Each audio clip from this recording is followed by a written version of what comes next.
Boa noite. Vou tentar ser breve hoje. Coisa que é difícil, né? Eu ser breve. Mas vou tentar. Vamos conversar um pouquinho então sobre... Peraí, só um instantinho. Fechei a janela que tá um vento gelado. Bom, vamos lá, vamos conversar um pouquinho sobre a Brasil colônia, sobre colonização. A gente chama essa parte da história do Brasil de Brasil colônia, porque faz parte da nossa história, que é quando os europeus começam, os portugueses chegam aqui e começam a explorar as terras de alguma maneira, até a independência em 1822, mas na verdade ninguém chamava essas terras aqui de Brasil colônia naquela época. Naquela época as pessoas se referiam a essas terras como América Portuguesa. Todo o continente americano foi colonizado por europeus, então onde era a colônia da Inglaterra chamava América Inglesa, onde era a colônia da França, América Francesa, onde era a colônia da Espanha, América Espanhola, e aqui era América Portuguesa. E até as fronteiras é muito diferente, né?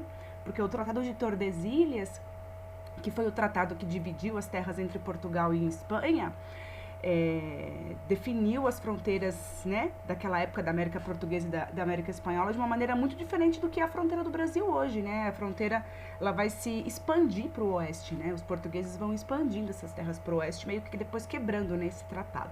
Bom, vamos lá.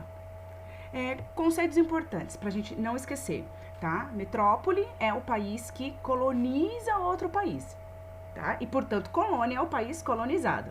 Só para não esquecer. Então, na relação Portugal-Brasil, Portugal metrópole, Brasil é colônia, tá? É a terra explorada, é a terra utilizada, conquistada, enfim. Pacto colonial é o nome que a gente vai dar para o sistema que Portugal impõe sobre a América Portuguesa. Todos os colonos, né, todas as pessoas que vêm morar na colônia são colonos. E todo mundo que morava na colônia, por qualquer razão que seja, porque veio explorar, enfim... Essas pessoas só podiam fazer comércio com Portugal. Então, elas só podiam vender as coisas que elas tinham e comprar coisas de Portugal. Então, se eu produzo açúcar, ele fala de açúcar hoje, eu tinha que vender para Portugal. Então, o pacto colonial é tipo um pacto de exclusividade da metrópole com a colônia, porque lembra lá das práticas mercantilistas, né? O que o país quer, quando ele coloniza, é enriquecer, se tornar mais poderoso.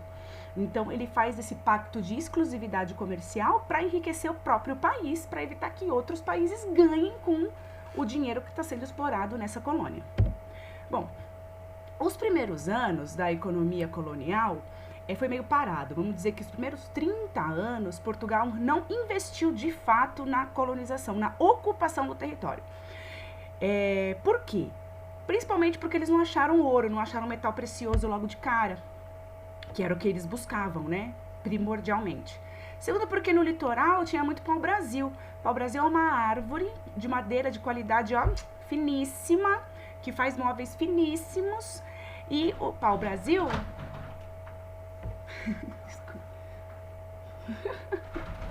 E o pau-brasil é uma árvore que tem uma seiva, né, um líquido bem avermelhado, por isso que chama pau-brasil. A palavra Brasil vem de brasa, porque o líquido que saía da árvore, a seiva, era avermelhada, né? Então é engraçado, né? O nome do nosso país é literalmente vermelho, né? Brasil, de cor de brasa, é avermelhado. Não conta pra ninguém. Como que os portugueses exploravam? Fazendo escambo com os indígenas. Era muito comum a gente ouvir essas histórias. Escambo é fazer troca. Tipo, eu te dou uma coisa e você me dá outra em troca. Te dou uma bolacha, você me dá um refrigerante, sei lá. Então, você tá fazendo escambo. Então, os portugueses encostavam no litoral e faziam escambo. Ofereciam coisas para os índios. Que as pessoas que são incompetentes e não conseguem compreender o ponto de vista da vida sob o olhar de outro ser humano, não conseguem entender que os índios não eram burros. Os caras falam, os índios eram burros, acertavam qualquer coisa que os portugueses davam. Mas é que para os indígenas, um espelho, por exemplo, tinha valor, porque é uma coisa que eles não tinham. Se você me oferecer uma coisa que eu tenho, ela não me tem valor. Se você me oferecer uma coisa que é rara de achar e que eu não tenho, ela vai ter valor. Então, eles recebiam não só espelho, tem as questões de espelho, mas tecidos, machadinhas, assim, várias coisas que os portugueses tinham, que os índios não tinham, e para os indígenas aquilo era uma coisa nova, que era uma coisa que eles podiam. Então leva a árvore aí, a gente fica com esse negócio que é novo, tá? Então isso foi escambo. Isso vai durar aí aproximadamente 30 anos. E aí Portugal vai financiar a primeira missão colonizadora. A primeira missão colonizadora foi liderada por esse sujeito aí, Martim Afonso de Souza, e ele veio para de fato ocupar o território, para construir feitorias. Uma feitoria é um lugar que você constrói para você fazer comércio, para você guardar mercadoria. Então, assim, ele realmente fundou lugares, assim, e vai começar a desenvolver a primeira atividade econômica para ocupar o território.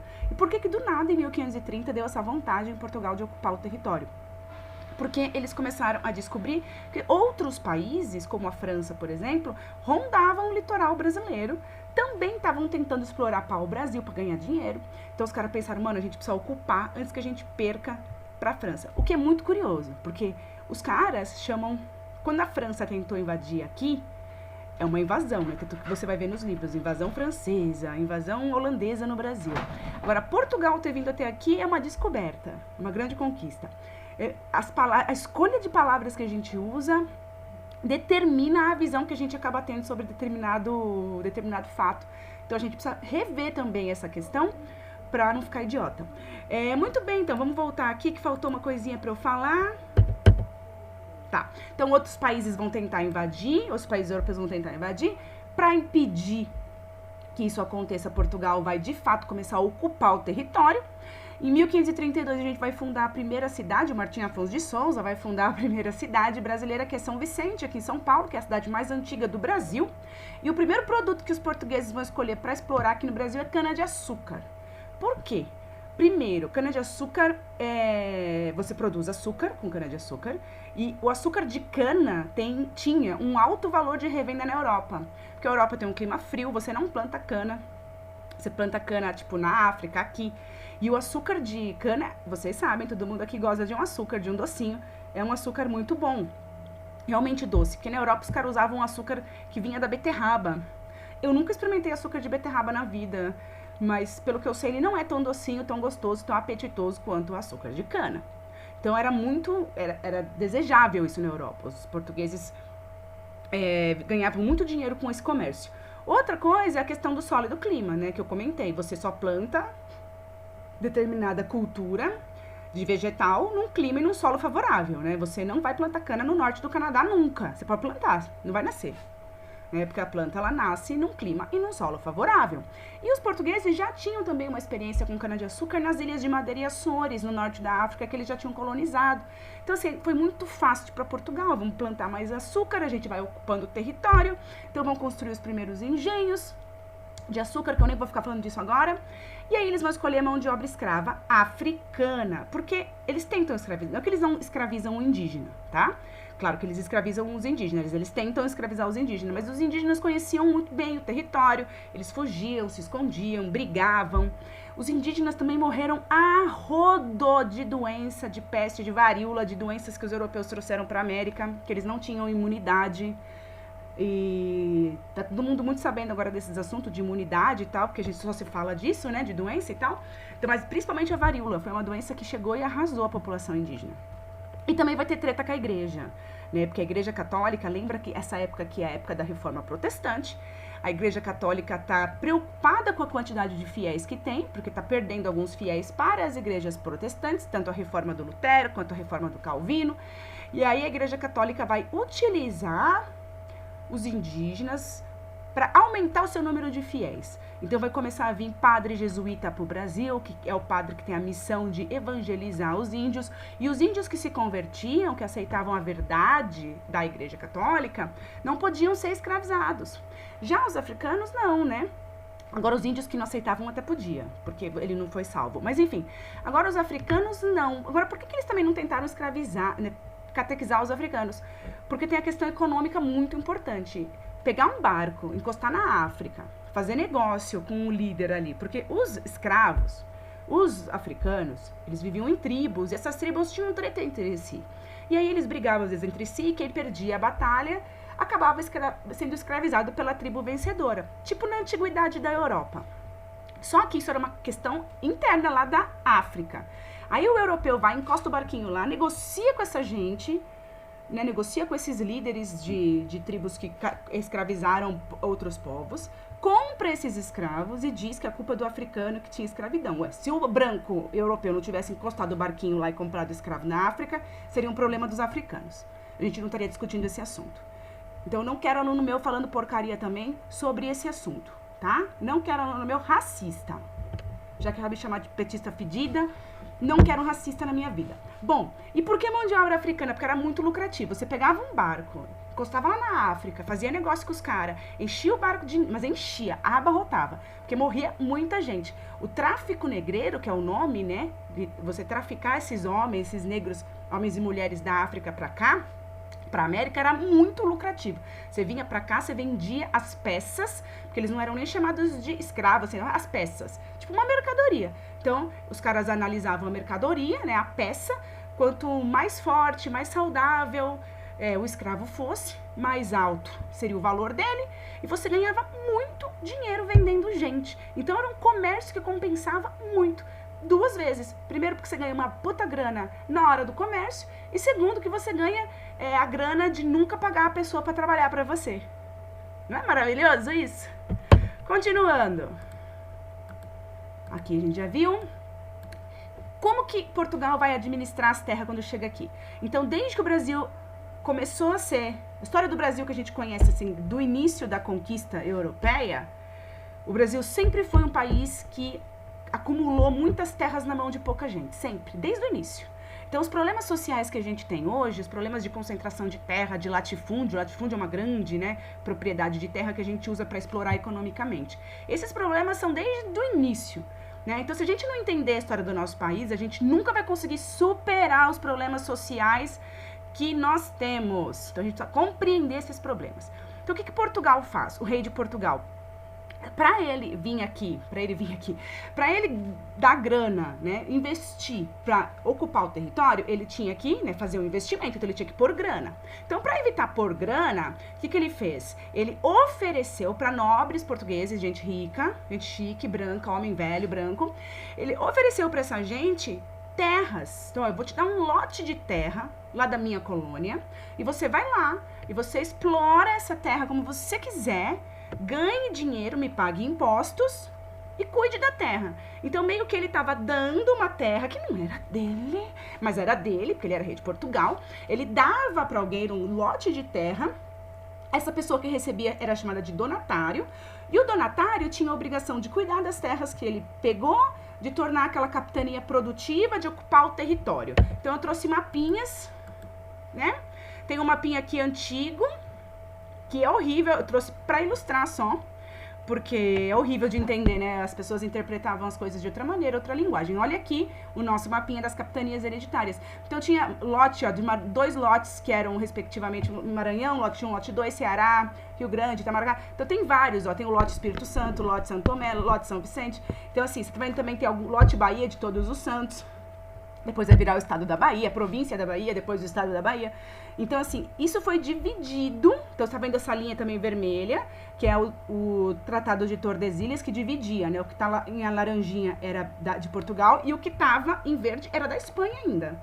E você vê que depois os portugueses vão avançar nesse território, porque o território do nosso país hoje é maior. Então, ele dividiu. Então, você tá percebendo que desde o início do Brasil, você tem um cara, desde a primeira vez que implantam uma política de cuidar de terras nesse país, é um cara que é responsável por uma grande quantidade de terra. Como era uma quantidade de terra muito grande, às vezes também fica difícil de você cuidar de toda aquela terra, fazer toda aquela terra ser produtiva. Então, esses caras, esses donatários que recebiam terra do rei de Portugal, ele podia pegar esse lote que ele recebeu, fazer alguns lotes menorzinhos e distribuir para outras pessoas, também homens portugueses ricos, né? Mulher não é gente. Lembra que a sociedade portuguesa, espanhola, a sociedade que coloniza a América é extremamente patriarcal, né? O pai, a figura do homem, é o dono de tudo, inclusive da sua mulher e dos seus filhos, tá? Isso também é outro problema que a gente tem, histórico, 500 anos aí, a mesma coisa.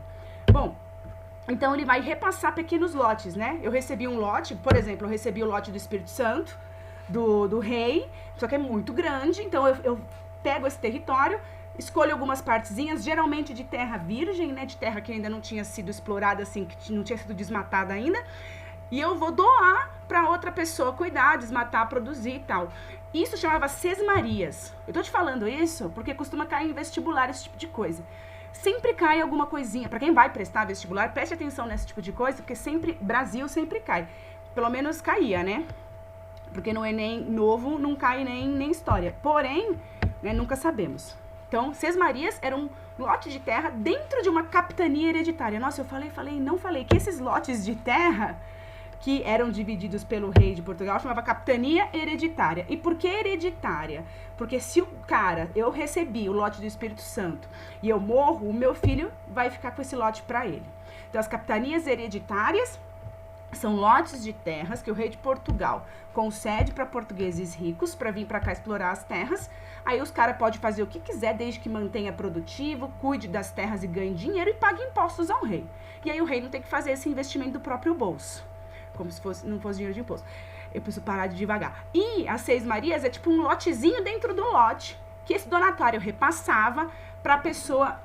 Tá calor agora. Para as pessoas poderem explorar ali as terras, ok? Mas também era tudo gente rica, tá? A priori. Não veio nenhum pé rapadinho agora de Portugal aqui investir, né? Tentar a vida. Por enquanto, você tá falando de gente rica. E aí eu pus esses desenhinhos aqui, esses gráficos, pra gente falar um pouquinho da distribuição de terra no Brasil. O Brasil é um país extremamente... tem terras, enormes terras, muitas terras improdutivas que estão lá com uma cerquinha, porque alguém herdou de alguém do tataravô 200 anos atrás. Ele herda a terra, mas ele é tão rico, porque ele é herdeiro, nunca trabalhou, que ele nem faz nada com a terra, porque não vale a pena. Então a terra tá lá cercada, ninguém produz, tá lá jogada, isso chama terra improdutiva, que pela lei do Brasil hoje não pode ter, mas tem.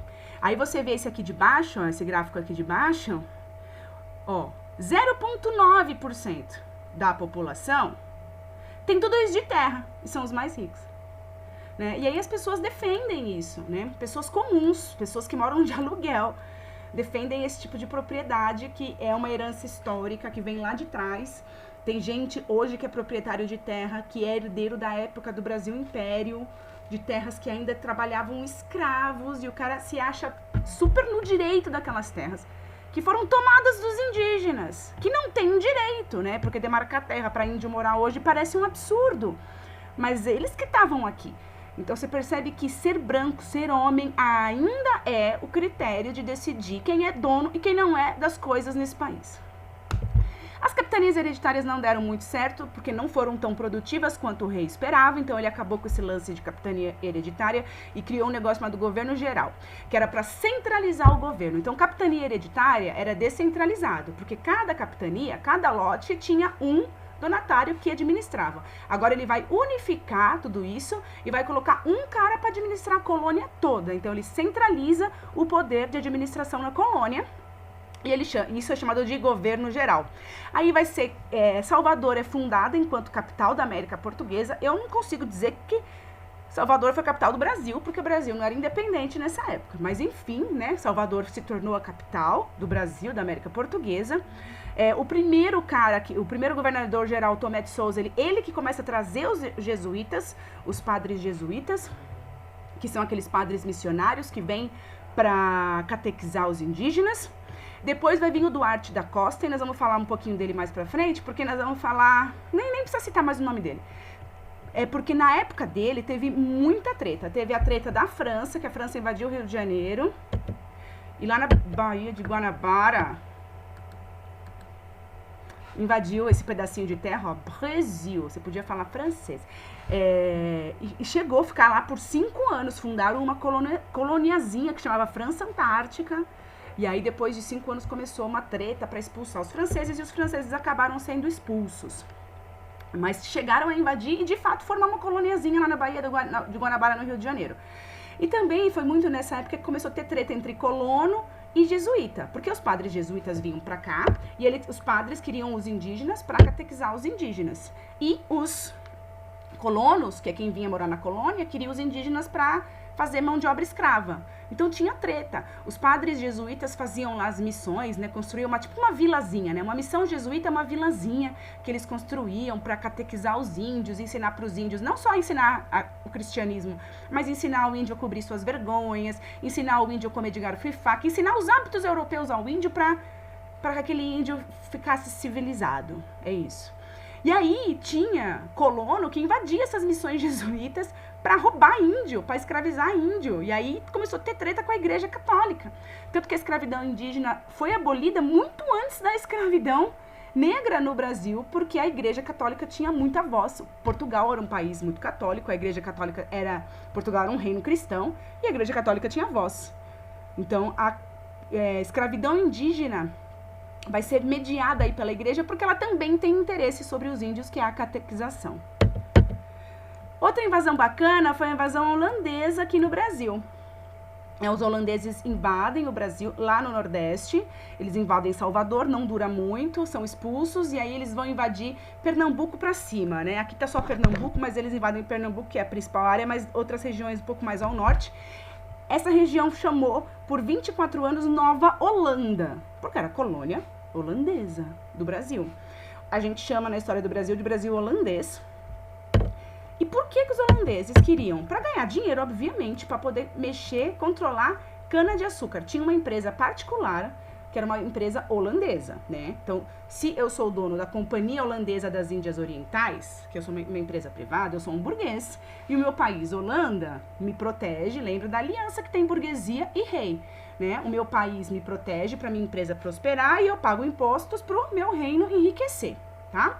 Então essa empresa tinha apoio do governo holandês, eles invadiram aqui no ano de 1630 para poder controlar o comércio de escravos na região e controlar também a questão da cana-de-açúcar, porque estava competindo ali com Portugal, né?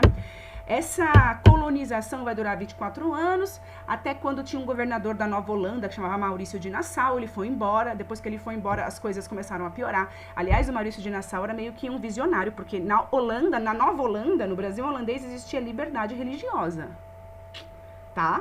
Que não houve até a República no Brasil. Só foi ter na Constituição liberdade religiosa em 1889. No Brasil holandês, na Nova Holanda, tinha liberdade religiosa, tanto que vieram judeus da Europa morar aqui. A primeira sinagoga, né, o primeiro templo judaico do Brasil está lá em Recife, em Pernambuco, foi fundado lá nessa época. Quando ele vai embora, muitas coisas começam a piorar, e aí vai ter o povo não vai mais ficar satisfeito com o domínio, os colonos não vão mais estar satisfeitos com o domínio holandês, e aí vão ajudar os portugueses a expulsar os holandeses. A gente chama isso de insurreição pernambucana. Aí eu trouxe uma fotinho para mostrar, que bonitinha.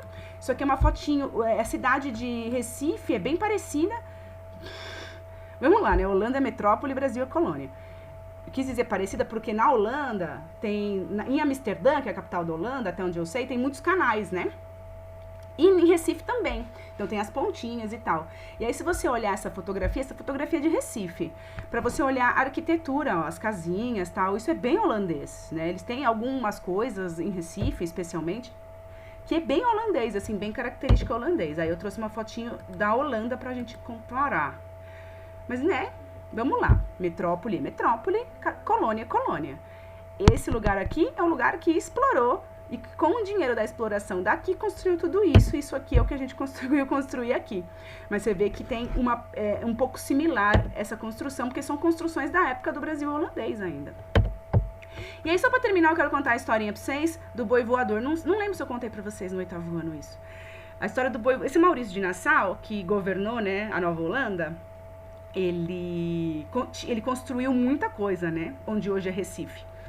E ele mandou construir uma ponte. Aquela ponte demorou para ficar pronta, não ficava pronta. Aí a galera começou a zoar. Nossa, é mais fácil um boi voar do que essa ponte ficar pronta. Quando a ponte finalmente ficou pronta, Maurício de Nassau, ligeiro, teve uma ideia para ganhar dinheiro. Porque quando você, pelo menos lá naquela época, quando você fazia uma ponte, né, para cruzar um canal... Os caras cobravam imposto. Então, se você queria ir de um lado ao outro do canal pela ponte, você tinha que pagar, pedágio, não é imposto, pedágio. E aí o Maurício de Nassau teve uma ideia genial que foi o seguinte. Ele espalhou pela cidade inteira que ele ia fazer o boi voar, que a ponte ficou pronta e ele ia fazer o boi voar. Pra fazer a galera bancar né, a passagem, o pedágio de um lado pro outro da ponte. Então, ele mandou alguém catar um boi, matar, tal, tirar tudo de dentro, tipo, embalsamar o boi, parará, e amarrou de um lado a outro da ponte e fez esse manequim, sei lá como é que fala, esse boi empalhado, passar de um lado pro outro, e foi um sucesso. Muita gente foi ver, muita gente pagou pedágio esse dia pra ver o boi voar. Só pra resumir, pra encerrar, olha que rápido hoje, gente, meia hora só. 1500 a 1530, um período pré-colonial, vamos chamar assim. Vamos explorar o pau-brasil em troca de usar, em troca de escambo, né, trocar mercadorias com os indígenas. Aí, a partir de 1530, vai ter as explorações colonizadoras, porque vai começar outros países europeus a tentar invadir o Brasil. A primeira atividade econômica que vai ser implementada aqui no Brasil é a plantação de cana-de-açúcar, tá? E como que ela vai ser implementada? Em latifúndios de monocultura. Então, latifúndio é uma grande propriedade de terra que eu uso para explorar economicamente, ou para plantar, ou para criar animais. Monocultura é uma cultura só, então é um tipo de planta. Então, você planta a mesma coisa. Então, plantava cana-de-açúcar pra caramba. Outro nome que é comum vocês verem, às vezes, é sistema de plantation. O que é esse plantation? É quando você tem um latifúndio de monocultura voltado para exportação. Então, os caras plantavam cana e não era para o mercado interno, porque também nem existia um mercado interno, né? Os colonos que viviam aqui, claro que eles produziam outra coisa, criavam também animais, produziam outros alimentos para poder sobreviver, mas eram produções secundárias, eram produções para abastecer a própria colônia, não era para exportar e vender. Para exportar e vender mesmo era a cana-de-açúcar, com mão de obra escrava africana, que era um comércio lucrativo, além das pessoas serem escravas, ok?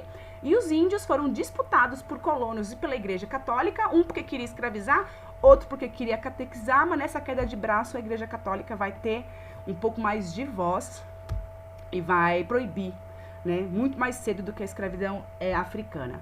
Aí depois a gente vai fazer uma discussão mais pra frente, vou pesquisar semana que vem, porque a gente não tem aula semana que vem normal, vocês vão fazer provão, por todas as atividades em dia. Semana que vem eu vou pesquisar, tem uns escritos de padres da época, padres jesuítas, que justificam a escravidão africana. Enfim, eu vou trazer uns documentos, mas eu preciso pesquisar. E é isso hoje. Então, 20 minutinhos, meia horinha só, tem lá um formuláriozinho para você responder, e aí a gente conversa um pouquinho sexta-feira às 11 horas da manhã. Beleza? Tchau.